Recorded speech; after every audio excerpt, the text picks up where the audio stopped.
Canada में एक beauty products बनाने वाली कंपनी के लिए अश्विन काम करता था। अश्विन अपने देश अपने घर लौटकर काफ़ी खुश था। एयरपोर्ट पर उतरते ही अश्विन की नज़रें अपने परिवार वालों को खोजने लगी।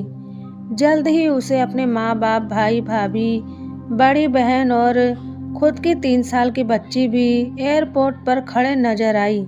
लेकिन उसकी नज़रें शोभा को खोज रही थी। वो सोचने लगा, ये शोभा मुझे मिलने आई क्यों नहीं, और ऊपर से उसने हमारी छोटी सी बच्ची को भी यहाँ भेज दिया। अश्विन एयरपोर्ट पर सबसे हंसी खुशी मिला। फिर उसने शोभा के बारे में पूछा तो उसकी दीदी बोल पड़ी, भाई वो घर पर ही है, तुम्हारे लिए खाना तैयार कर रही है। वह तो आज ही तुम्हारे आने की खुशी में काम करने लगी, वरना वो कोई काम करती कहाँ है। अश्विन ने अपनी बेटी को प्यार से उठा लिया, लेकिन उसकी बेटी उसे देखकर रोने लगी। लाओ मुझे दो बच्ची को, वह तुम्हें काफी दिनों बाद देख रही है ना, इसलिए पहचान नहीं पा रही होगी। कहते हुए दीदी ने बच्ची को अपने पास ले लिया। सभी टैक्सी में बैठकर अपने घर की तरफ रवाना हुए। अश्विन अपने परिवार से मिलकर खुश था, लेकिन ये बात कि शोभा मुझसे मिलने से भी ज़्यादा, और वो भी तब जब मैं 4 साल बाद वापस आया हूँ। इन्हीं ख्यालों में घर तक का आया रास्ता बीत गया। अब उसकी बच्ची उसे देखकर रो नहीं रही थी, इसलिए अश्विन उसके साथ खेलने लगा। बाकी का आधा रास्ता भी खत्म हुआ और सब घर पहुंच गए। गाड़ी की आवाज़ सुन शोभा बालकनी में आकर खड़ी हो गई और अश्विन की तरफ देखने लगी। अश्विन भी जैसे ही गाड़ी से उतरा, उसने पहले दरवाजे की तरफ और बाद में बालकनी की तरफ नजरें घुमाई, जैसे वह शोभा को ही देखना चाहता हो। अश्विन से नजरें मिलते ही शोभा के चेहरे पर मुस्कान झलक पड़ी। अश्विन भी उसे देखकर हल्के से मुस्कुरा दिया। सभी घर के अंदर गए। शोभा सबके लिए पानी लेकर आई और सभी को पानी देने के बाद फिर से किचन में चली गई चाय बनाने के लिए। थोड़ी देर तक सभी परिवार वालों से बातें करने के बाद अश्विन शोभा को बुलाने लगा। माँ ने उसे बीच में टोकते हुए कहा, रहने दो उसे किचन में, थोड़ा काम कर लेने दो, बाद में अपने आप आ जाएगी। तुम बैठो यहाँ मेरे पास, वैसे भी कहाँ ज़्यादा काम करती है वह। अश्विन यही बात दूसरी बार शोभा के बारे में सुन रहा था। अब उसने सोचा कि मेरे परिवार वाले मुझसे झूठ थोड़ी बोलेंगे, हर दिन नहीं होता होगा उसको इतना काम, आज थोड़ा सा है, करने देते हैं, मैं बाद में उससे बात कर लूँगा। अश्विन अपने परिवार वालों से बातचीत में मगन हो गया। एक बाद एक रिश्ते और पड़ोसी अश्विन को मिलने आते रहे और शोभा को किचन से बाहर निकलने का समय ही नहीं मिला। सभी के लिए चाय बनाना, नाश्ता बनाना, यही करते करते शाम हो गई। शाम होते ही अकेली शोभा इस बड़े से परिवार का खाना बनाने में जुट गई। 2 घंटे बाद सभी परिवार वाले खाना खाने के लिए डाइनिंग टेबल पर बैठे थे, सिवा शोभा के। अश्विन चाहता था कि शोभा भी उसके साथ बैठकर खाना खाए, लेकिन फिर भी माँ ने कहा, अगर वह भी खाना खाने बैठ जाएगी तो सबको परोसेगा कौन। सभी के खाना खाने के बाद शोभा ने अकेले खाना खाया। रात को सोने के वक्त अश्विन और शोभा अच्छे से मिल पाए। अश्विन शोभा के साथ काफ़ी बातें करना चाहता था, लेकिन वह उसके चेहरे पर थकान और नींद अच्छे से देख सकता, इसलिए उसने शोभा को परेशान न करने का फैसला किया और उसे सोने दिया। शोभा सोने ही वाली थी कि उसकी छोटी बच्ची रोने लगी, तो शोभा तुरंत उठकर उसे दूध पिलाने के लिए चली गई। अश्विन कब सो गया उसे पता ही नहीं चला। जब सुबह बच्ची की रोने की आवाज़ आने लगे तो अश्विन उठा और शोभा को पुकारने लगा। जब शोभा पास नहीं दिखी तो उसने बच्ची को चुप कराया और फिर उसे सुला दिया। अश्विन बाद में शोभा को देखने लगा तो शोभा उसे फिर से किचन में मिली, जो सुबह ही जल्दी उठकर घर वालों के चाय नाश्ते की तैयारी में लग गई थी।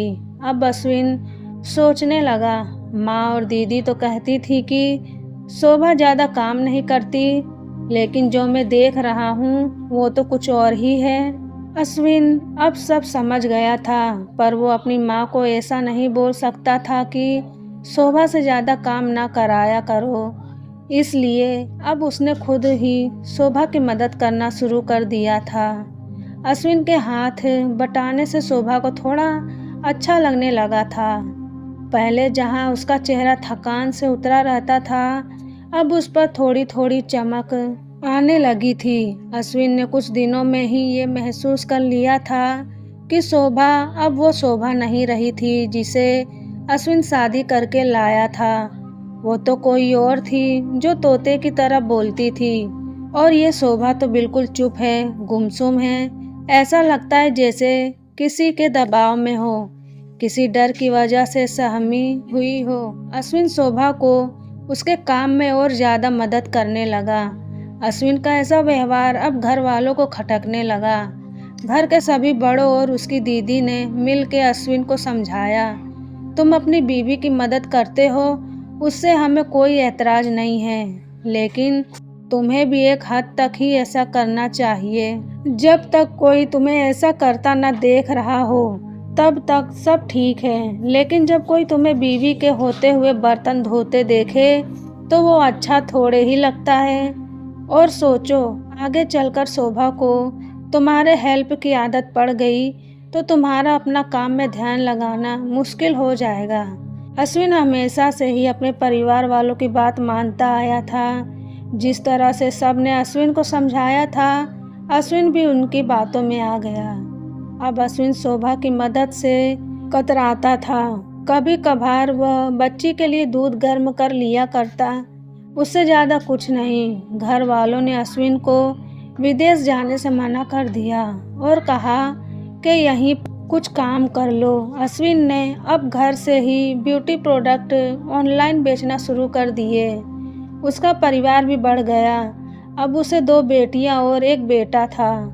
दोनों बेटियां स्कूल जाने लगी थी, लेकिन बेटा अभी भी छोटा था। जितना अश्विन कमाता था उतना उसके परिवार। काफ़ी सोच विचार करने के बाद अश्विन ने यह फैसला किया कि वह अब शोभा के साथ शहर में जाकर रहेगा, जहां पर शोभा भी काम कर पाएगी और वह घर से ही अपने ब्यूटी प्रोडक्ट बेचना शुरू रखेगा। इस तरह से वे अपने पैसों की तंगी को पूरा करेंगे। परिवार वालों ने भी अश्विन को इजाज़त दे दी। अश्विन चाहता था कि माँ भी उसके साथ रहे, लेकिन माँ को शहर में आना मंजूर न था। माँ बड़े भाई के साथ रहने लगी। शहर में अब शोभा नौकरी करती और अश्विन घर से ही ऑनलाइन अपने प्रोडक्ट बेचता। कई साल ऐसे ही बीत गए। शोभा घर का काम और बाद में बाहर का काम करके पहले से भी ज़्यादा थकी थकी रहने लगी। परिवार वालों की अश्विन के दिमाग में डाली बातें अभी भी उस पर असर करती थी। वह यहाँ पर भी शोभा का हाथ न बटाया करता। अश्विन अब दिन रात अपने प्रोडक्ट बेचने में ही मसरूफ रहता। कभी कभी शोभा उससे कहती कि मुझे अच्छा नहीं महसूस हो रहा है, मुझे डॉक्टर के पास ले चलो। वो हाँ कर देता, लेकिन अपने काम में इतना खो जाता कि कभी उसे डॉक्टर के पास ले ही नहीं जाता। शोभा तो बीमार थी, लेकिन एक बार अश्विन बहुत ज़्यादा बीमार हो गया। इतना बीमार हो गया कि उसे अस्पताल में भर्ती कराना पड़ा। अस्पताल में अश्विन के पास सिर्फ शोभा थी और कोई नहीं। इतना बीमार होने के बाद भी उसके परिवार वाले सिर्फ उससे मिलकर ही वापस अपने घर चले गए। उसका सहारा बनने के लिए, उसकी तकलीफ बांटने के लिए कोई भी उसके साथ नहीं था। बिस्तर पर पड़े और शारीरिक तकलीफ से गुजर रहे अश्विन को अपनों का ऐसा व्यवहार बहुत तकलीफ दे रहा था। फिर वह सोचता कि उसने भी तो शोभा के साथ जिंदगी भर यही किया है। क्या वो शोभा का जीवन साथी सिर्फ नाम का ही नहीं था? जब साथ देने की बारी आती थी तो उसने दूसरों के बहकावे में आकर उससे किनारा कर लिया था। यहाँ तक कि शोभा के खुद और मुंह से कहने के बाद भी उसकी तकलीफ को वो नज़रअंदाज करता आया था। अश्विन को अब अपना दर्द शोभा के दर्द के आगे मामूली सा लगने लगा। उसके दर्द को ना बांटकर उसने बहुत बड़ा गुनाह किया हो, ऐसा उसे लगने लगा। पश्चाताप के आंसू अश्विन की आंखों से बहने लगे। उसने अपनी सारी गलतियों और गुनाहों के लिए शोभा से माफ़ी मांगी। दोस्तों, जीवन साथी का मतलब होता है जीवन के हर उतार चढ़ाव में, जीवन के हर मोड़ में जो साथ दे। साथ होने और साथ देने में उतना ही फ़र्क होता है जितना सिर्फ वादा करने और सचमुच वादा निभाने में होता है।